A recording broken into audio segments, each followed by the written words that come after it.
Society کو دیکھ کر، معاشرے کو دیکھ کر، لوگوں کا لب و لہجہ دیکھ کر اپنے ماحول کو کبھی بھی کڑوا نہ کریں، لہجوں کو کبھی تلخ نہ کریں۔ آپ جو ہیں اس محبت والے انداز کو کبھی فراموش نہ کریں۔ رب کریم کے جو بندے ہوتے تھے نا، وہ نظریاتی ہوتے تھے۔ ہمارے ہاں لوگ نظریاتی نہیں، الا ماشاءاللہ۔ ہمارے ہاں جس طرح کا ماحول ہوتا ہے، ساری دنیا وہی باتیں کرنی شروع کر دیتی ہے۔ میڈیا بھی بڑا کردار ادا کرتا ہے، جب وہ کشمیر کے مظلوم مسلمانوں کی داستانیں سناتا ہے تو توجہ ادھر ہو جاتی ہے، اور جب وہ کشمیر کی خبریں دینی چھوڑ دیتا ہے تو ہم کشمیر کے لیے دعا کرنی بھی چھوڑ دیتے ہیں۔ ہمارا مزاج یہ ہے کہ جس طرف ہوائیں چلتی ہیں ادھر کے ہو جاتا ہے۔ جس ادارے کے خلاف، جس جگہ کے خلاف سارے بات کر رہے ہوتے ہیں، ہم بھی بات کرنا ضروری سمجھتے ہیں، اور بغیر سوچے سمجھے، بغیر غور کیے کہ یہ کہنے والا جو ہے یہ کس معیار کا ہے، کس اسٹیٹس کا ہے، کس مزاج کا ہے، ہر بات کو قبول کر لیتے ہیں۔ ہمارے ہاں نا حدیث قبول کرتے ہیں محدثین، تو حدیث کمزور کون سی ہوتی ہے؟ معاذ اللہ کو لفظ تو کمزور نہیں ہوتے، راوی کمزور ہوتا ہے، تو محدث کہتا ہے اس کی بات نہیں لینی، بندہ کمزور ہے۔ ہم جس کی مرضی بات لے لیتے ہیں، بس چینل سے ہی ہونا چاہیے، فوٹو اچھی آنی چاہیے۔ او میرے بھائی یوں چلے آؤ نہ برچھی تان کر، اپنا بیگانہ ذرا پہچان کر۔ اور کسی نے کہا تھا کہ زمانے میں جو جینا ہے تو کچھ پہچان پیدا کر۔ لباس خضر میں یہاں سینکڑوں رہزن بھی پھرتے ہیں، تھوڑی پہچان پیدا کر کے جینا چاہیے۔ سب طرف لوگ جا رہے ہیں تو ادھر ہی چلے جائیں گے۔ محبت کا لہجہ کبھی نہ چھوڑیں، مثبت بات کبھی نہ چھوڑیں، اپنے مزاج کو، طبیعت کو کبھی منفی نہ ہونے دیں۔ دین اسلام کا اگر کوئی دوسرا نام پوچھے تو دین اسلام کا دوسرا نام دین محبت ہے۔ فرمایا ایمان والے رب سے شدید محبت کرتے ہیں۔ یہ جو ساری رات نمازیں پڑھی جاتی ہیں نا، یہ محبت سے پڑھ لیتے تھے صوفیاء۔ یہ جو بچے قربان کر دیے جاتے ہیں اور جناب ابراہیم علیہ السلام اپنے بیٹے کی گردن پر چھری رکھ دیتے ہیں، رب کی محبت میں رکھ دیتے ہیں۔ یہ جو اپنا کمایا ہوا مال سارا لا کے حضرت عثمان غنی نے پیش کر دیا، اللہ کی محبت میں پیش کر دیا۔ جو صحابہ بچوں سمیت آ گئے میدان میں جانے دینے کے لیے، رب رسول کی محبت میں آ گئے۔ ہر چیز سے بڑھ کر اللہ سے محبت، ہر شے سے بڑھ کر، کوئی اس میں رکاوٹ نہ ہو۔ اور پھر دوسرا، اللہ کے محبوب علیہ السلام نے تو حد بندی کر دی۔ حضور فرمانے لگے جب تک ہر چیز سے بڑھ کر مجھ سے پیار نہیں کرو گے تمہارا ایمان ہی مکمل نہیں ہوگا۔ ہم نا جذباتی نعرے لگانے کے بڑے شوقین ہیں، اور آج کل تو ویسے ہی مسئلہ بڑا انوکھا ہے۔ سیدھا ہاتھ کھڑا کر لو، پھر تھوڑی دیر کے بعد الٹا کھڑا کر لو، پھر دونوں کھڑے کر لو، اور پھر اونچا پڑھو۔ اچھا وہ جو اونچا پڑھانے والا ہوتا ہے نا، وہ کئی دفعہ جب پیچھے بیٹھا ہوتا ہے نا، دوسرے کی باری تو خود نہیں پڑھ رہا ہوتا۔ میں چونکہ اسٹیج پہ ہوتا ہوں تو میرا دل کرتا ہے انہوں کہاں بھئی ان تم آپ چوپیں۔ بیچارے لوگ آ جاتے ہیں محافل میں، کوئی بیمار بھی ہوتا ہے، کوئی کسی طرح بھی ہوتا ہے، تو آپ صرف اونچا نیچا پڑھنے کی بنیاد پر عشق کا تقاضا کریں گے، یہیں سے حساب لگائیں گے کہ عاشق کون ہے اور غیر عاشق کون ہے۔ سنجیدہ سٹیج پہ سنجیدہ باتیں اچھی لگتی۔ تو میرے عزیز، حضور نے فرمایا ہر چیز سے بڑھ کر مجھ سے محبت۔ اب ہم کیا کرتے ہیں؟ جذباتی باتیں۔ صحابہ یوں نہیں کرتے تھے، غور کر کے، میں نے جیسے کہا نا کہ جدھر ہوا ادھر نہیں، توجہ کر کے جو دعویٰ کرتے تھے پھر اس کو پورا ٹٹول کر بات کرتے تھے۔ حضرت عمر فاروق رضی اللہ تعالیٰ عنہ نے آ کے عرض کی، یا رسول اللہ صلی اللہ تعالیٰ علیہ وسلم، مجھے آپ ہر چیز سے زیادہ پیارے ہیں۔ یہ بھی بہت بڑا دعویٰ ہے۔ برادری سے زیادہ، قبیلے سے زیادہ، اولاد سے زیادہ، دولت سے، یہ سوچے کرنی چاہیے بات، پیسے سامنے رکھ کے دیکھ کے پھر فیصلہ کرنا چاہیے کہ پیسے زیادہ پیارے ہیں کہ حضور کی ذات زیادہ پیاری ہے۔ ہم دعوے کرتے ہیں پر ان پر غور بھی کریں، غور کریں۔ یہاں بڑے لوگ ہیں جو بات کرتے وقت بڑی کر جاتے ہیں، اور اس دعوے پر دلیل پیش کرنے کی باری آتی ہے تو کمزور پڑ جاتے ہیں۔ اللہ ماشاءاللہ چند لوگوں کی بات کر رہا ہوں، ورنہ محبوب سے محبت کرنے والے بے حساب تھے اور بے حساب ہی رہیں گے۔ نبی پاک علیہ السلام سے عرض کی، یا رسول اللہ صلی اللہ علیہ وسلم، آپ مجھے ہر چیز سے زیادہ پیارے ہیں، لیکن حضور مجھے لگتا ہے مجھے اپنی جان آپ سے زیادہ پیاری ہے۔ سوچ سمجھ کے آئے تھے، سوچ سمجھ کے بات کی، حضور مجھے محسوس ہوتا ہے۔ انہوں نے بات ٹھیک کی، کلیئر کی، تو محبوب کریم علیہ السلام نے بھی کوئی گنجائش نہیں دی کہ ٹھیک ہے آہستہ آہستہ یہ بھی صحیح ہو جائے گا، نہ، فوراً حضور فرمانے لگے اگر جان مجھ سے زیادہ پیاری ہے تو عمر پر فتویٰ بھی سن، ابھی تیرا ایمان نہیں مکمل ہوا۔ اور ساتھ محبوب کریم نے ان کے سینے پر دست شفقت بھی پھیرا۔ فوراً حضرت عمر بولے، عرض کی حضور آپ حکم کریں، میں جان بھی قربان کرنے کو تیار ہوں۔ فرمایا اب ایمان مکمل ہوا ہے۔ محبتوں پر غور کرنا ہے ہمیں۔ ایک تو رہیں محبت والے، بغیر محبت کے زندگی تلخ رہے گی، ترش رہے گی، کڑوی رہے گی، کسیلی رہے گی۔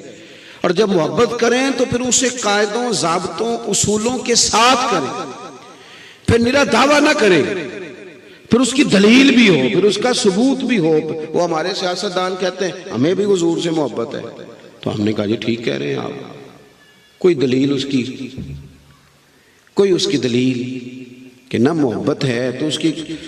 آپ کے 4 بچے ہیں، آپ بار بار آپ کو کہنا نہیں پڑتا کہ مجھے چوتھے سے پیار ہے، یہ پہلے سے پیار ہے، یہ تیسرے سے پیار ہے۔ وہ خود بخود ہی باقی کے بچے حساب لگا لیتے ہیں کہ ابا جی کو چھوٹی والی بیٹی سے زیادہ پیار ہے، خود بخود ہی بچے احتجاج نہیں کرنے لگ جاتے۔ محبت کی علامتیں ہوتی ہیں نا، محبت بتائی جاتی، اس کی تو خوشبو آتی ہے، آپ میں ہے تو خوشبو آئے، بات ختم ہو گئی۔ ہمارا کب دعویٰ ہے کہ کسی نے ٹھیکہ لیا ہوا ہے، لیکن اس کی کچھ علامات بھی ہوں نا، کچھ ثبوت بھی ہوں، کچھ نظر بھی آئے۔ آمدام برسرے مطلب اللہ سے محبت کریں، رسول کریم سے محبت کریں، اس محبت کی علامتیں۔ مجھے اللہ سے بڑا پیار ہے، بڑا پیار ہے، قرآن نے کہا ہے ہر چیز سے بڑھ کے رب سے محبت کرو۔ ہر مومن کا دعویٰ ہے مجھے بڑا پیار ہے، لیکن اگر کوئی کہے میری فجر میں آنکھ ہی نہیں کھلتی، تو بھئی میرے تو استاد سے مجھے پیار ہے، وہ مجھے کہیں کہ صبح 3:30 بھی آنا ہے تو میں تو جاؤں گا، وہ کہیں 2:30 بجے پہنچ جانا ہے تو میں، چونکہ پیار ہے، اللہ سے پیار ہے۔ اور پتہ کیا کہتے ہیں؟ کہتے دعا کرو میں نمازی ہو جاؤں۔ سبحان اللہ، پیار ہے ابھی اللہ سے، اور نماز پڑھنے کے لیے دعا کی ضرورت۔ حالانکہ کبھی کسی بندے نے نہیں کہا، کبھی کسی نے نہیں کہا کہ کھانا پک گیا، دل نہیں کر رہا کھانے کو، دعا کر دینا۔ کبھی نہیں کسی نے کہا کپڑے نئے آ گئے ہیں، درزی نے سی کے بھیج دیے ہیں، پہننے کو دل نہیں کر رہا، آپ دعا کر دیں، کہا ہے کبھی کسی نے؟ نماز کی باری ڈھیروں لوگ دعا کراتے ہیں۔ اللہ سے محبت کریں، رسول اللہ سے محبت کریں، پھر اس محبت کی بنیاد پر اللہ کے کلام قرآن سے محبت کریں اور خوب محبت کریں، خوب پیار کریں۔ اور اگر قرآن پاک سے محبت ہو نا، تو حضرت عبداللہ ابن عباس فرمایا کرتے کہ اب تو قرآن مجید نہیں نہ پڑھتا تو قرآن مجھے بلاتا ہے کہ آج تو نے تلاوت کیوں نہیں کی۔ پھر دل نہ لگے قرآن پاک کے بغیر۔ جو قوم تکیے کے نیچے موبائل رکھ کے سوتی ہے اور سویرے اٹھتے ہی سب سے پہلے چیک کرتی ہے کہ رات کو ہی دیکھیں، میں نے ابھی بھی کہا تھا ذرا چھوڑ دیں، لیکن نہیں چھوٹ رہا، ہم سے مشکل ہو گیا ہمارے لیے۔ جو قوم اٹھتے ہی دیکھتی ہے کہ رات کو یہ جو مجھے 6-7 گھنٹے سونے پڑے تو کوئی آسمان تو نہیں گر گیا، ذرا موبائل چیک کر لیں، اتنا پیار آپ نے ڈال لیا چھوٹے بچوں سے لے کر بڑے تک۔ اور اب تو بڑے بڑے بزرگ اللہ ماشاءاللہ ناراض نہ ہونا، تو ان کو بھی میں نے دیکھا گردنیں جھکی ہوئی۔ تو قرآن مجید کی محبت کیوں نہیں پیدا ہوتی؟ دلوں میں کیوں راسخ نہیں ہوتی؟ یہ محبت دین نے ہم پر ضروری قرار دی ہے، اس سے ہمارا پیار ہو، اس سے ہماری محبت ہو، اس کے ساتھ ہمارا تعلق ہو، ہم جڑ جائیں قرآن پاک کے ساتھ۔ مہینوں گزر جاتے ہیں، لوگ قرآن مجید کی زیارت بھی نہیں کرتے۔ میں آپ سے ایک بات عرض کروں، میرے پیپر تھے تو کلیات اقبال بڑی مشکل سے، میں اتنے پیسے نہیں ہوتے تھے، خرید کے لایا۔ تو مجھے میرے گھر والوں نے کہا کہ بہن بھائیوں نے، والدین نے، کہ اگر تو اقبال کو پڑھنا ہے تو فیل نہ ہو جانا کہیں۔ تو وہ دلچسپی بعض اوقات کسی چیز سے بڑی ہوتی ہے. تو میں نے نہ فیصلہ کیا کہ یہ میں نے نہ جتنے دن کم از کم پیپر ہیں اتنے دن کلیات اقبال نہیں پڑھنی، کچھ اور پڑھنا ہے.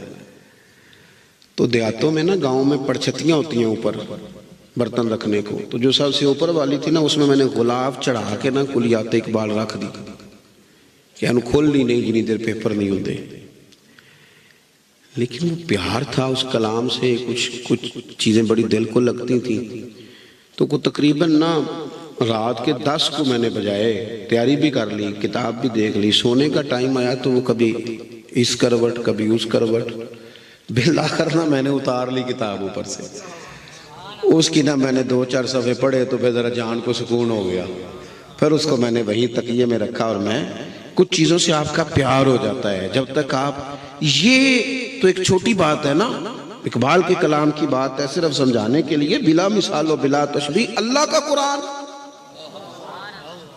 جب تک قرآن مجید سے دلچسپی نہ ہو، میرے نبی پاک علیہ السلام نے فرمایا تمہیں بتاؤں، کیا تم میں سے کوئی چاہتا ہے کہ صبح بتان اور عقیق جائے اور جو موٹی تازی اونٹنیاں لے کے آئے اور پھر تگڑی 2 اونٹنیاں اللہ کی راہ میں خیرات کر دے؟ کیا تم میں سے سب کوئی چاہتا ہے؟ عرض کی حضور چاہتے تو سارے ہیں، پر اتنی طاقت روز 2 اونٹنیاں صدقہ کرے. تو حضور نے فرمایا تمہیں وظیفہ دیتا ہوں نا، صبح اٹھ کے قرآن مجید کی 2 آیتیں سکھا لیا کرو، اللہ 2 موٹی تازی اونٹنیاں صدقہ کرنے سے زیادہ ثواب عطا فرمائے گا. کتنی آیتیں؟ مشکل گل وہ جڑا تسی کوندے نہیں. کتنی آیتیں؟ جب بزرگ بولتے ہیں بچوں کا خیال ہے شاید نوجوانوں کا کہ قسم لے رہے ہیں سویرے پڑھنیاں پہنی، ہاں نہ بھی نہیں کر رہے. میں نے تو کوئی وعدہ بھی نہیں لیا. کتنی آیتیں جی؟ میری نوجوانوں سے گزارش ہے قرآن پاک سے دل لگاؤ. باقی ساری جتنے بھی علم ہیں وہ آپ کے ہنر سے بات کرتے ہیں کہ آپ نے ہنر کیا سیکھنا ہے. ہنر سے بات کرتے ہیں، قرآن آپ کے دل سے بات کرتا ہے، قرآن آپ کی روح سے بات کرتا ہے. روح سے قرآن آپ کو وہ بلندی افکار دیتا ہے کہ انسان کا ذہن نظریاتی طور پر چٹان بن جاتا ہے. قرآن مجید سے جڑے. تیسری بات، چوتھی بات، اللہ سے محبت، رسول اللہ سے محبت، قرآن پاک سے محبت، پھر حضور کے صحابہ سے محبت. آج کل نا کچھ لوگ بیچارے، مجھے بہت سارے ایسے لوگوں کو ویسے ترس آتا ہے، نہیں اپنی حیثیت نہیں دیکھتے اور حضور کے صحابہ کو ڈسکس کرتے ہیں. تو اپنی حیثیت تو دیکھنا یار، اپنی اوقات دیکھ. اور تو بات کن کی کر رہا ہے؟ تو گرد میں اڑا ہوا. اور حضور نے فرمایا صحابی النجوم، میرے صحابہ تو آسمان ہدایت کے ستارے ہیں، یہ کائنات کے وہ حسین لوگ ہیں جنہیں اللہ نے اپنے محبوب کی غلامی کے لیے چنا ہے. خبردار ان پر کوئی. اور تمام صحابہ سیدنا ابو بکر صدیق سے لے کر حضرت امیر معاویہ تک علیہم رضوان، کشادہ دل. یہ جو لوگ چکر میں ڈالتے ہیں نا ان سے بچیں، یہ بیچارے انتشاری ذہن سے ہیں اور لوگوں کو انتشار میں ڈالتے ہیں. حضور علیہ السلام کے صحابہ کیسے لوگ تھے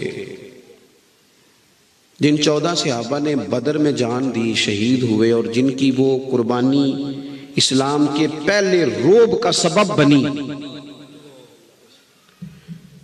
اور پوری دنیا پہ روب چھا گیا عالم اسلام کا. ان 14 صحابہ کے نام آپ کو آتے ہیں؟ ان کے ناموں پہ کبھی جلسے ہوتے سنے آپ نے؟ انہوں نے نام نہیں بنایا، انہوں نے رسول اللہ کے دین کا کام کیا ہے. چپکے سے نہ چپ سے کہ 70 صحابہ جنہوں نے احد میں جانیں دی، 70 یا 72، آپ کو نام آتے؟ وہ خون دے گئے. کیا سب کی اولادیں گورنر بنا دی گئی تھی؟ بڑے بڑے عہدے دیے گئے تھے؟ یہ وہ قوم ہے جو خون دینے والی ہے، جان دینے والی ہے. ان سے پیار کیا جائے. کس طرح کیا جائے؟ میرے رسول کریم صلی اللہ تعالی علیہ وآلہ وسلم نے فرمایا میرے صحابہ سے پیار کرو کیونکہ وہ میرے صحابہ ہیں، میرے غلام ہیں، میری وجہ سے ان سے محبت کرو، میرے سبب سے ان سے پیار کرو. تو ان سے محبت کریں، ان کی سیرت کو پڑھیں. صحابہ کے تذکرے ہمارے ہاں بھی رواج بڑا عجیب ہو گیا ہے. خلفائے راشدین کی بات ہوتی ہے یا حضرت بلال کی یا دو چار معروف صحابہ کی، حضرت عبداللہ ابن عمر کا ذکر کون کرے گا؟ حضرت زبیر بن عوام کی بات کون بتائے گا؟ حضرت عمار بن یاسر کا تذکرہ کون کرے گا؟ حافظ الحدیث حضرت ابو ہریرہ کا ذکر کون کرے گا؟ امین امت حضرت ابو عبیدہ بن جراح کا ذکر کون کرے گا؟ حضور نے جنہیں اللہ کی تلوار کہا جناب خالد بن ولید، ان کا تذکرہ کون کرے گا؟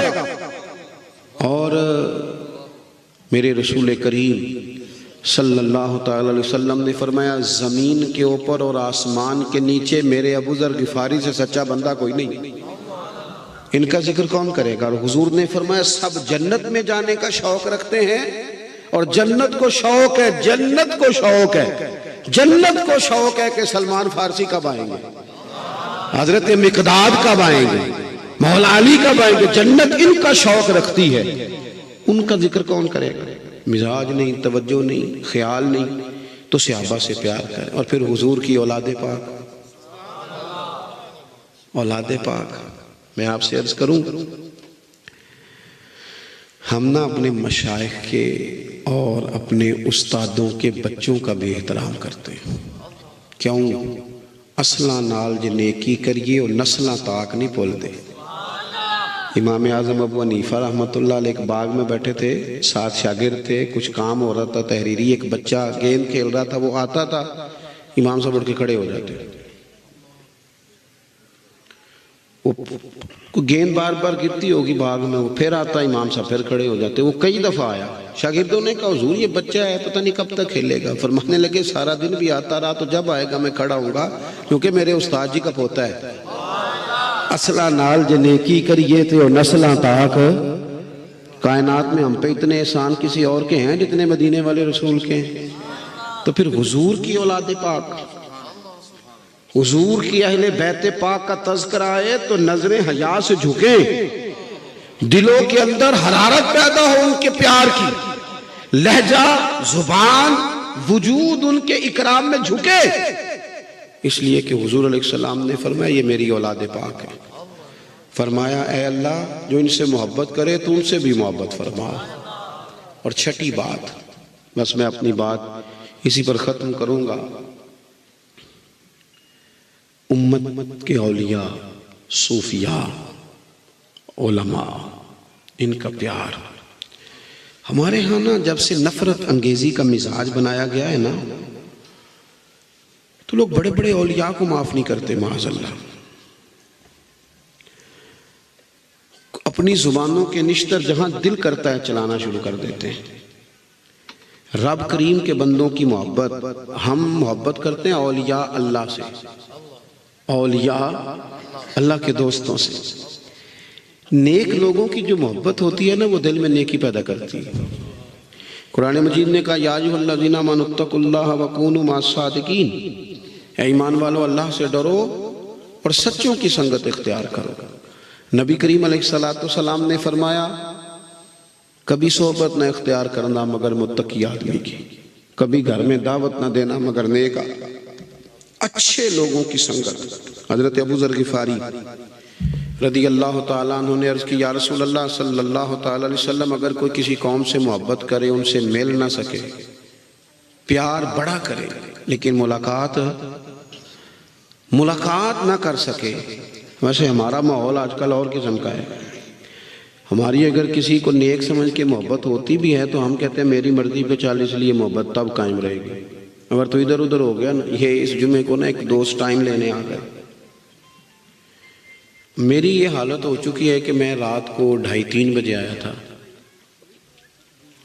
بڑا 2 دن کا سفر کر کے وہ مظفر گڑھ گیا، چوک سرور گیا، وہاں سے پھر کوٹ مٹھن گیا، اور یوں طے کرتا کرتا رات، یعنی آپ اندازہ کریں کہ رات اس وقت میں چیچا بطنی میں تھا، اور پھر دن میں بھی میری مصروفیت تھی، پھر یہاں بھی حاضر ہوں، اور اس کے باوجود جو ہمارے جلسوں کی رسمیں ہوتی ہیں وہ بھی ساری ہمیں دیکھنی پڑتی ہیں۔ ٹائم سے آ بھی جائیں تو پھر بھی جو سارا ماحول ہے نا اس کے مطابق ہی آپ کو چلنا پڑتا ہے، یہ نہیں ہو سکتا کہ آپ کسی وقت کسی چیز سے نکل جائیں۔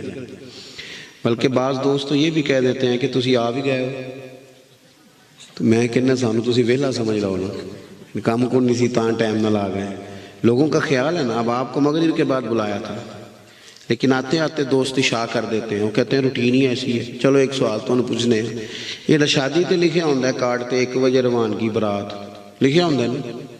ہاں نہ تو کرو نا، کتنے بجے جاندی جی؟ تو جھوٹ کیوں لکھ دے ہو؟ 4 بجے لکھو، یہ ہنسنے والی رونے والی بات۔ سارے مشترکہ بڑے برادری کے ادھر ادھر بیٹھ کے جھوٹ لکھتے ہیں، آپ کہیں کہ 4 بجے جائے گی، ختم ہو گئی بات۔ ہم نا اس طرح کا ماحول بن گیا، وہ آتے آتے لوگاں 4 بجے آدمی، یہ کیا بات ہے؟ آپ سچ بولیں، سچی بات کریں۔ کوئی ضروری ہے کہ ہر بندہ سچی بات کو قبول بھی کرے؟ ابو جہل کو پتا تھا نا حضور سچے ہیں، کہتے تھے نا سچے ہیں، پھر مان گیا تھا۔ آپ سچ بولیں، سچ بولنا شرط ہے، کوئی مانے چاہے نہ مانے۔ تو آخری بات یہ عرض کر رہا ہوں کہ نبی کریم علیہ السلام نے فرمایا، حضرت ابو ذر رضی اللہ تعالیٰ عنہ نے عرض کی، یا رسول اللہ کوئی کسی قوم سے پیار کرے، ان جیسے اعمال نہ کر سکے، تو اللہ کے محبوب فرمانے لگے اللہ جنت میں اکٹھا فرما دے گا، اکٹھا کر دے گا۔ کوئی بھی شخص جو بات کرتا ہے نا، وہ کوئی بھی ہو، جب وہ دینی اجتماع میں کوئی بات کرتا ہے تو وہ ہمارے نفع کی بات ہی کرتا ہے۔ جب کوئی نعت خواں اسٹیج پر آ کے نبی کریم علیہ السلام کی تعریف کرتا ہے تو وہ ہمارے ذوق کی جلا کا سماع ہوتا ہے۔ ہم ویسے بھی نظریات کے قائل ہیں، شخصیات کے نہیں۔ کوشش کریں کوئی شخص بھی ہو، تھوڑی توجہ رہے، انہماک رہے، ذوق رہے۔ موبائل اللہ تعالیٰ نے ہمیں دیے ہیں استعمال کرنے کے لیے، پر ہم نے موبائل کے ہاتھوں نہیں استعمال ہونا کہ ہمیں موبائل استعمال کرنا شروع کر دے اور وہ جدھر موبائل چلائے ہم بھی ادھر چلنا شروع ہو جائیں۔ اس کو بھی ایک لیمٹ میں رکھنا ہے، اس کے ساتھ الجھ نہیں جانا۔ اللہ توفیق عطا فرمایا۔ اللہ تعالیٰ نے قرآن مجید کے اندر نبی پاک صلی اللہ تعالیٰ علیہ وسلم کی عظمتیں بیان کرتے ہوئے ارشاد فرمایا ہے کہ ہم نے نہ اپنے محبوب علیہ السلام کو داعیے اللہ بنا کے بھیجا ہے۔ فرمایا وَدَاعِيًا إِلَى اللَّهِ بِإِذْنِهِ، اے محبوب ہم نے آپ کو نہ اللہ کی جانب دعوت دینے والا بنا کے بھیجا ہے، بِإِذْنِهِ اللہ کے حکم کے ساتھ، وَسِرَاجًا مُنِيرًا اور آپ کو چمکتا ہوا آفتاب بنا کے بھیجا ہے۔ نبی پاک صلی اللہ تعالیٰ علیہ وسلم نے نہ لوگوں کو اللہ کی جانب دعوت دی۔ نبی پاک علیہ السلام کا جو انقلاب ہے نا، وہ نظریاتی اور فکری انقلاب ہے۔ ذہن سازی کرنا کسی کی، اس شخص کی ذہنی سطح اس طرح کی بنا دینا کہ وہ خالصتاً اپنے آپ کو اپنے اللہ اور اس کے رسول کے حوالے کر دے۔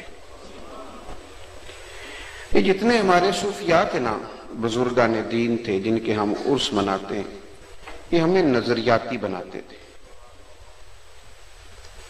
جو فکری کمزوریاں ہماری طبیعتوں میں پیدا ہوتی تھیں، ان کمزوریوں کو یہ دور کرتے تھے اور ہمیں صاف ستھرے نظریات صرف تقریر کے طور پر ہی نہیں، اپنے عمل کے ساتھ بھی ہمیں تبلیغ کرتے تھے اور ہمیں یہ فکری بناتے تھے، نظریاتی۔ ایک نظریہ یہ ہے دنیا کے اندر پایا جاتا کہ جناب کھا لو پی لو موج کر لو، تھوڑی سی زندگی ہے اور مر جانا ہے، پتہ نہیں کیا ہوگا، جلدی سے جو تمہارے پاس ہے نا اس کو استعمال کرو، اچھے اچھے کھانے کھاؤ، اچھی اچھی گاڑیوں میں بیٹھو، اچھے اچھے بنگلوں میں وقت۔ یہ بھی ایک نظریہ ہے۔ ایک نظریہ یہ ہے اور اس پر بہت سارے لوگ ہیں۔ پہلے اتنی گاڑیاں نہیں روڈ پہ ہوتی تھیں، اب یہ نظریہ فروغ پایا ہے تو گاڑیاں ہی گاڑیاں ہو گئی، اور اس نظریے کی تیزی کا یہ عالم ہے کہ پرانی گاڑیاں کم ہیں۔ ایک تو ہے نا ضرورت کے لیے گاڑی ہو، وہ تو منع نہیں ہے، لیکن آپ دیکھیں گے کہ پرانی چیزیں کم ہیں، نئی زیادہ ہیں۔ کیوں؟ اس لیے کہ وہ نظریہ ہے نا کھاؤ پیو موج کرو۔ آپ یہ دیکھیں کہ پرانا موبائل آپ کو مل جائے گا، جو نیا آتا ہے وہ شارٹ ہو جاتا ہے۔ چاہیے تو یہ نہ کہ غربت ہے جی، پریشانی ہے ملک کے اندر، آزمائش ہے، لیکن نیا کیوں شارٹ ہو جاتا ہے کہ شوق ہے، کھاؤ پیو موج کرو، نئی سے نئی چیز۔ زرعی زمینیں تیزی سے ختم ہو رہی ہیں، سوسائٹیاں بن رہی ہیں، اس لیے کہ بنگلوں میں رہنے کا شوق ہے، بڑی بڑی کوٹھیاں بنانے کا شوق ہے، مزاج بن گیا۔ یہ ایک نظریہ ہے۔ ایک نظریہ کیا ہے؟ ایک نظریہ وہ ہے جو رسول کریم نے عطا فرمایا، اور وہی نظریہ پھر ہمارے بزرگان دین نے، صوفیاء نے عملاً ہمارے سامنے رکھا۔ وہ نظریہ کیا ہے؟ وہ نظریہ یہ ہے کہ تم دنیا میں مسافر بن کے آئے ہو، تم نے یہاں وقت مسافروں کی طرح گزارنا ہے۔ کن فی الدنیا کانک غریب و عابر سبیل او کما قال صلی اللہ تعالی علیہ وسلم، مسافر اور راہگیر کی طرح تم نے وقت گزارنا ہے۔ تم نے بڑی بڑی بلڈنگیں، بڑی بڑی عمارتیں جائز پیسوں کی ہوں تو جائز ہیں، حرام نہیں، لیکن حضور کی پسند کیا ہے؟ پسند کیا ہے؟ ایک ہوتا ہے کسی چیز کا جائز ہونا، اور ایک ہوتا ہے اللہ رسول کی پسند ہونا۔ اس طرح طلاق دینا جائز تو ہے پر اللہ رسول کو پسند نہیں، ہر جائز کام بھی پسندیدہ نہیں ہوتا۔ بڑی بڑی بلڈنگیں جائز ہیں، آپ کے پاس جائز پیسے ہیں، بنائیں، لیکن پسند کیا ہے؟ کہ ایک صحابی نے بہت اونچا مکان بنا لیا، نبی کریم علیہ السلام گزرے، فرمایا کس کا گھر ہے؟ فلاں بن فلاں کا۔ حضور ناراض ہو گئے، چہرے پر ناراضگی آئی۔ لوگوں نے اس کو کہا آج حضور آئے تھے، تیرا مکان پسند نہیں آیا۔ وہ چاہتے تو جا کے پوچھتے، اگر مگر کرتے، کوئی بات کرتے، حضور کیا دین میں اس کی پابندی ہے، کیا اس کی حرمت ہے، کیا نہیں بنانا چاہیے؟ انہیں پتہ چلا نا حضور کو پسند نہیں، تے وہ جنت میرے کس کاری جتھے یار نظر نہ ہو۔ اور مولانا حسن رضا فرمانے لگے رنگے چمن پسند نہ پھولوں کی بو پسند، ہم کو ہے وہ پسند جسے آئے تو پسند۔ کہا حضور کو پسند نہیں آیا، کئی پکڑی، کدال پکڑا، چھت پہ چڑھے، سارا ہی مکان گرا دیا، سارا ہی گرا دیا، سارا ہی۔ اور آ کے عرض کی یا رسول اللہ جو آپ کو پسند نہیں تھا نا، میں نے زمین سے ختم ہی کر دیا۔ ہمیں حضور نے فرمایا کہ تم نے نا اللہ سے جوڑ کے رہنا ہے، تم نے نظریاتی بننا ہے۔ دولتوں کا چکر، یہ مال، یہ دنیا، یہ بھاگنا، یہ دوڑنا، سارے رشتے ہی لالچ کے، سارے تعلقات ہی مفادات کے، سارا آنا جانا ہی دنیا داری کے لیے۔ بعض اوقات اللہ ماشاءاللہ خالص دیندار لوگوں کا کام بھی دنیا داری کا، ان کا اٹھنا بیٹھنا بھی دنیا داری کا۔ وہ خاص للہیت جو حضور نے پیدا کی، خاص اپنے آپ کو اللہ سے جوڑنا، اپنے آپ کو اللہ کے حوالے کرنا۔ ہمارا نا غیبی طاقتوں پر خاص یقین ہے کہ اللہ رسول کی جو غیبی طاقتیں وہ ہماری مددگار ہوتی ہیں۔ اب ہم تیزی سے کس طرف بڑھ رہے ہیں؟ اب ہمارا بھی دولت پر، تعلقات پر، ہم سے کو پوچھتا ہے فلانا مسئلہ کیسے حل کرنا ہے، تو ہم کہتے ہیں بڑے تعلقات ہیں، میں نے ایک فون کرنا ہے، کام ہو جانا۔ فلانے کو کہنا ہے بھائی، وہ تو اقبال کہتے ہیں کہ کافر ہے کہ شمشیر پہ کرتا ہے بھروسہ، مومن تو بے تیغ بھی لڑتا ہے سپاہی، وہ تو بغیر تلواروں کو بھی میدان میں اترتا ہے کیونکہ مومن ہے۔ آپ دیکھیے نا، یہ نظریہ ہے بدر کے اندر، 1000 کا لشکر لے کے کافر آ گئے، ایک ایک بندے کے پاس 3 قسم کا اسلحہ، تلوار بھی ہے، نیزہ بھی ہے، تیر بھی ہے، سارا کچھ ہے، اور ان کا اٹھنا بیٹھنا اور کھانا پینا اس قسم کا ہے کہ وہ ایک اونٹ ذبح کرتے، اس کا گوشت بناتے، معاذ اللہ شراب کباب ہوتی، اسے بھونتے اور کھاتے۔ یہ ان کا نظریہ۔ ادھر کیا ہے؟ 6 زرہیں 8 تلواریں، ایک سواری 3 سوار۔ رات کس طرح گزری کہ حضور نے ساری رات مصلی پہ گزار دی، ساری رات رو کے اللہ کو منایا۔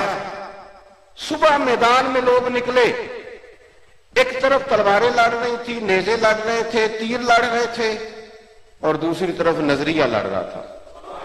یہ مسلمان ہیں جن کو رب کریم نے فرمایا وَلَقَدْ نَصَرَكُمُ اللَّهُ بِبَدْرٍ وَأَنْتُمْ أَذِلَّةٌ، تم تو کمزور تھے بدر میں، وہ تو رب نے تمہاری مدد کی۔ اب نظریہ جیت گیا اور تلواریں ہار گئیں، نظریہ جیت گیا اور نیزے ہار گئے، نظریہ جیت گیا اور جو تیر تھے وہ ہار گئے، دنیاوی طور پر جو چیزیں تھی وہ ہار گئیں۔ ہمیں نہ ہمارے صوفیاء نے نظریاتی بنایا، نظریاتی۔ میں کیا کروں؟ اب صوفیاء کے آستانوں پر لوگوں نے ٹائم رکھا ہوا ہے کہ سویرے 9 بجے سے لے کر 10 بجے تک تعویذ تمہیں ملیں گے، اور سب سے پہلے آنے والے کو اللہ ماشاءاللہ وہ سجادہ نشین بتائے گا کہ تینوں کسے کچھ کیتا ہے۔ وہ آپ نے تو پکا کرنا تھا، آپ نے تو اللہ کی ذات پر بھروسہ پکا کرنا تھا، اور آپ ان کو کچا کر رہے ہیں۔ آپ دیکھیں نا، صوفی کی صرف یہ ڈیوٹی نہیں کہ وہ بندہ بے اولاد آیا ہے تو اس کو وہ دعا کرے اور وہ صاحب اولاد ہو جائے۔ یہ دیکھیں میں کیا کہہ رہا ہوں، ادھر دیکھو میری طرف۔ صوفی کی صرف یہ ڈیوٹی نہیں، یہ کام بھی وہ کرے گا کہ کوئی بندہ پریشان آیا تو دعا کرے تاکہ اس کے دل کو اللہ سکون دے دے، لیکن صوفی کی اصل ڈیوٹی کیا ہے؟ آپ صوفی آج کتابیں پڑھیں، اہل طریقت کی اصل ذمہ داری یہ نہیں ہے کہ بے اولاد آیا تو دعا کر کے صاحب اولاد کر دیں، اور کوئی بندہ کاروبار نہیں ہے تو انہوں نے تعویذ دیا تو 4 کارخانے بن گئے، بلکہ صوفی کی تو اصل ڈیوٹی یہ تھی کہ کوئی بے اولاد آیا نا اور بے چین آیا ہے تو اسے کہہ دیں کہ میاں اگر رب راضی ہے نا کہ تیرے گھر میں اولاد نہ ہو تو بھی رب کی رضا پہ راضی ہو جا۔ وہ اسے اطمینان قلبی دیں، اسے اللہ کی رضا پر جینے کا سلیقہ دیں۔ ایک بندہ آیا، اس نے آ کے کہا میں غریب ہوں، مجبور ہوں، تنگ دست ہوں، شے کوئی نہیں گھر میں، کل سے کھانا نہیں کھایا، تو صوفی اسے یہ نہیں کہتا کہ یہ تعویذ لے جا اور دیکھ کیسے تیرا کاروبار چلتا ہے، بلکہ درویش تو اسے کہتا تجھے مبارک ہو، اگر تو ایک دن روٹی کھا کے ایک دن فاقہ کرتا ہے پھر تو مدینے والے محبوب کے طریقے پہ آ گیا، تو پھر تو وہ اقبال کہتے ہیں وہی ہے تیرے زمانے کا امام برحق جو تجھے حاضر و موجود سے بیزار کرے اور موت کی شکل میں دکھلا کے تجھے جلوہ یار، وہ زندگی تیرے لیے اور بھی دشوار کرے، تیرا تو مرنے کو جی چاہے کہ انعام آگے ملے۔ صوفیاء تو بندے کو نظریاتی بناتے ہیں، وہ تو ذہن دیتے ہیں کہ سارا کچھ اللہ کے حوالے کرنا ہے، بجائے اس کے کہ کمزوریاں آ جائیں، بجائے اس کے کہ اور زیادہ انسان مشقت کا شکار ہو جائے۔ صوفیاء تو شہاب الدین غوری تو سوئے ہوئے تھے آرام سے، شہاب الدین غوری کو جانتے ہو؟ چلو نہ ہی کر دو تاکہ میں تعارف کرا دوں، جانتے ہیں؟ دربار شریف دیکھا ان کا؟ انہوں نے کچھ سجادہ نشین ہی نہیں، کورس ہوتا تو تسی بھی تک لیندے۔ یہ سوابا جاؤ نا، سوابا تو 3 کلومیٹر اندر جانا، وہاں حضرت شہاب الدین غوری کی قبر ہے، یاد رہ جائے گی بات۔ سوابا کا پتہ ہے؟ ایسے ایسے تو کرو، یا ایسے ایسے کرو، یہ پنڈی سے تھوڑا پیچھے نا سوابا آتا ہے۔ میرا شوق ہے کہ آپ لوگ وہاں جائیں، آپ کو پتہ چلے کہ دربار صرف دربار صوفیاء ہی نہیں بناتے، یہ اس کا دربار بنوایا کس نے؟ ڈاکٹر عبد القدیر خان نے، اور انہوں نے میزائل کا نام بھی غوری انہی کے نام پہ رکھا ہے۔ بنایا ایٹمی سائنسدان نے، بنایا ایک مجاہد کا دربار، لیکن دربار پہ لوہے مزار پہ پہلا جملہ یہ لکھا ہے کہ یہ اس شخص کا دربار ہے جو خواجہ معین الدین چشتی اجمیری کا منظور نظر ہے۔ خواجہ صاحب نے آ کے کہا خواب میں شہاب الدین غوری سے کہ آ کے ہندوستان پہ حملہ کر، اللہ تیری مدد کرے گا۔ وہ لوگ اسباق پڑھا رہے ہیں جہاد کے، لوگوں کو کہہ رہے ہیں اللہ مددگار ہے، نکلو۔ تو میرے عزیزوں، صوفیاء سبق دیتے ہیں، صوفیاء۔ لیکن ایک شعر بڑا، میں تو رو پڑا جب میں پہلی دفعہ گیا، پھر تو کئی دفعہ گیا۔ شہاب الدین غوری کی قبر پہ جو ایک شعر لکھا ہے نا، وہ بڑا تلخ ہے، اور وہ ہمارا المیہ ہے، کیونکہ ہم زندوں کی قدر کرنے والا مزاج نہیں رکھتے، زندوں میں ہمیں کمزوریاں نظر آنے لگ جاتی ہیں، خامیاں، اور ہمارے دور میں تو خوبی صرف اس بندے میں ہے جو ہماری بات مانے، جو نہ مانے۔ میں اپنے بارے میں دوستوں سے کئی دفعہ کہتا ہوں، میں کہتا ہوں جس کو ٹائم دے دوں اس کے لیے درویش ہوں، اور جس کو نہ دوں اس کے لیے متکبر ہوں۔ اللہ معاف کرو، اتنی سی بات ہے، جتنی بات آپ مانتے جائیں اتنے آپ ٹھیک ہیں، جہاں آپ اڑ جائیں وہاں آپ یا کوئی سی مجبوری کا اظہار کریں تو پھر آپ ٹھیک، یہ ہمارا مزاج ہے، اس طرح کا رویہ ہو جاتا ہے۔ شہاب الدین غوری کی قبر پہ کیا لکھا ہے؟ اللہ اکبر، ان کے لوہے مزار پہ لکھا ہے اپنے بھی جس کو بھول گئے تھوڑی دیر میں، اوئے ہوئے، اپنے بھی جس کو بھول گئے تھوڑی دیر میں، وہ مرد درویش دفن ہے اس مٹی کے ڈھیر میں۔ بھلا دیا لوگوں نے اپنے بھی جس کو بھول، جہاں اب کوئی بلبل نہیں آتی گانا گائے، کوئی وہاں اب پروانہ نہیں آتا جو جہاں آ کے جلے، کوئی نہیں آتا، اپنے بھی جس کو بھول گئے تھوڑی دیر۔ میرے عزیزوں، صوفیاء سبق دیتے اللہ سے جڑنے کا۔ آپ دیکھو نا، نبی کریم صلی اللہ تعالی علیہ وسلم آرام فرما ہیں، سفر سے واپس تشریف لا رہے ہیں، صحابہ کرام علیہم رضوان بھی موجود تھے، تو کریم نے اس طرح کیا کہ اپنی تلوار مبارک درخت کی ٹہنی سے لٹکا دی۔ صحابہ تھوڑا ادبن سائیڈوں پہ ہو کے آرام فرما ہو گئے، حضور بھی لیٹ گئے۔ تلوار مبارک درخت کی ٹہنی سے لٹک رہی ہے، ایک شخص آ گیا، اس نے آ کے نا حضور کی تلوار کو اتارا اور تلوار حضور پر اس نے تان دی۔ اب میں تقریر کر رہا ہوں، آپ سن رہے ہیں، بات آسان ہے، لیکن اچانک نہ آپ اکیلے ہیں اور ایک بندہ آ کے پسٹل یہاں رکھ دے، نہیں چلے اس سے بھی آسان کرتے ہیں۔ چھت پہ کبھی رات کو بلی بھی ہو نا، اور صرف کمرے میں کوئی بچہ کوئی اٹھا کے کہہ دینا پتہ نہیں چھت پہ کیڑا ہے، تو پھر وہ بلڈ پریشر کبھی اوپر جاتا ہے کبھی نیچے آتا ہے۔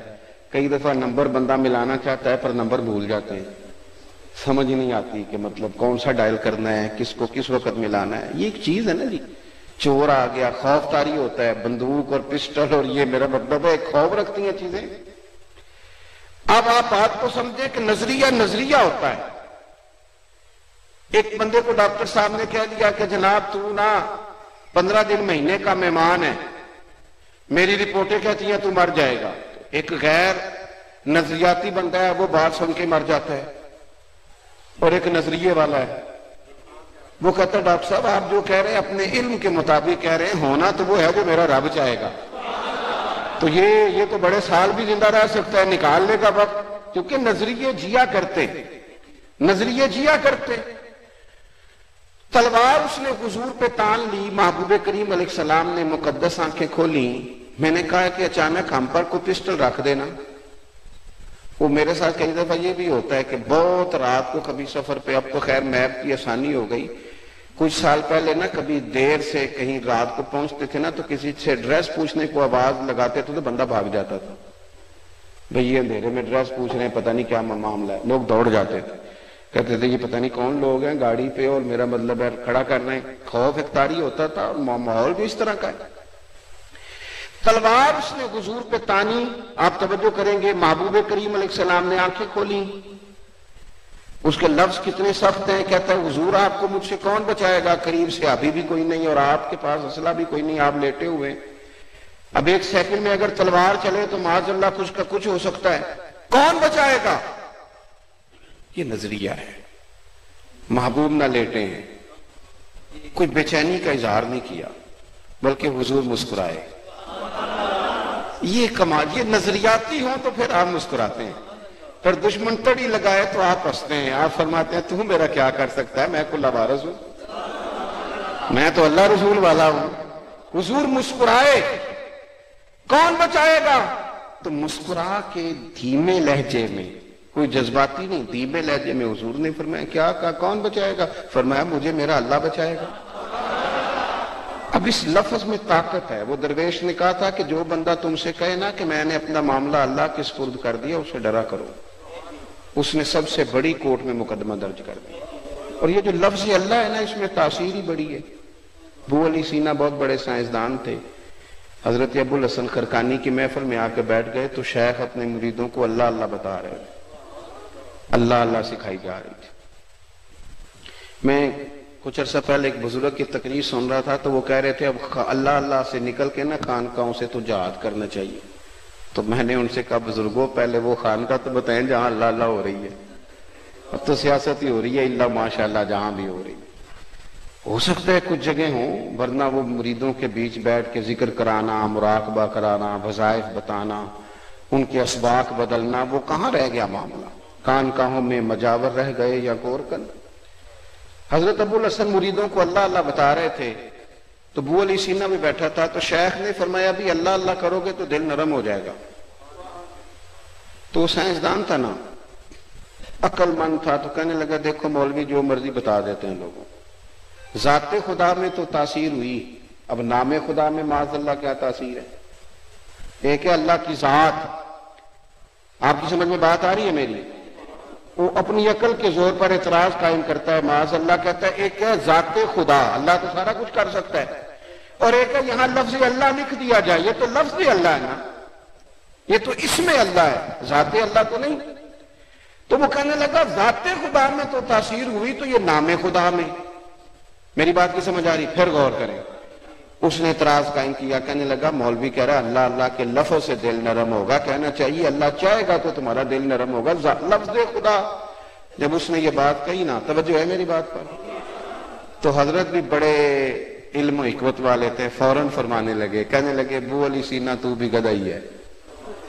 اب اتنے بڑے سائنسدان کو اتنے لوگوں کے بیچ گدھا کہہ دیا، اس کا تو رنگ بدل گیا، آنکھیں سرخ ہو گئیں، ہاتھ کانپنے لگے، مجھے کہہ دیا گدھا۔ جب چند منٹوں میں اس کی کیفیت بدل گئی تو حضرت مسکرائے، فرمانے لگے ابو علی سینا گدھے کے نام میں اتنی تاثیر ہے، تیرا رنگ بدل گیا، بتا اللہ کے نام میں کتنی تاثیر ہے۔